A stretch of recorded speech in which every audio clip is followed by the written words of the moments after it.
श्रीललितादेव्यै नमः। श्रीललितासहस्रनामस्तोत्रम् ध्यानम्। अरुणां करुणातरङ्गिताक्षी द्रुतपाशाङ्कुशपुष्पबाणचापाम् अणिमाधिविरावृतां मयूखैः अहमित्येव विभावये भवानी। ध्यायेत् पद्मासनस्थां विकसितवदनां पद्मपत्रायताक्षी हेमाभां पीतवस्त्रां करकलितलसद्देव पद्माम्बराङ्गी सर्वालङ्कारयुक्तां सततमभयदां भक्तनम्रां भवानी। श्रीविद्यां शान्तमूर्तिं सकलसुरन्तां सर्वसम्पत्प्रदात्री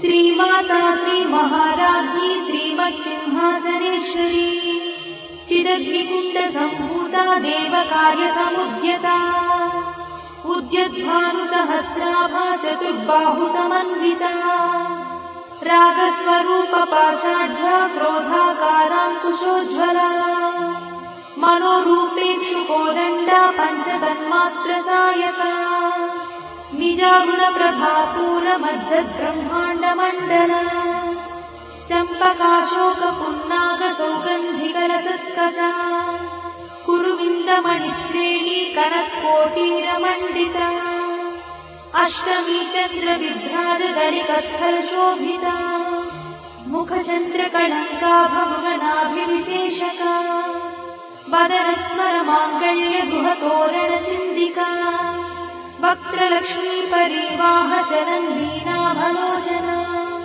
नवचम्पकपुष्पाभनासा दण्डविराजिता ताराकान्तितिरस्कारिनासाभरणभूषिता कदम्बमञ्जरीक्लुप्तकर्णपूर्णमनोहरा ताटङ्कयुगडीभूततपनोडुपमण्डला पद्मरागशिलादर्शपरिभाविकपोलभूः नवविद्रुमबिम्बश्रीन्यक्कारिरदनत्सरा शुद्धविद्याङ्कुराकारद्विजपङ्क्तिद्वयोज्ज्वला कर्पूरवीटिकामोदसमाकर्षद्दिगन्तरा निजसल्लापमाधुर्यविनिर्भत्सितकच्छपी मन्दस्मितप्रभापूरमज्जत्कामेशमानसा अनाकरितसादृश्यचुबुकश्रीविराजिता कामेशबद्धमाङ्गल्यसूत्रशोभितकन्धरा कनकाङ्गदकेयूरकमनीयभुजान्विता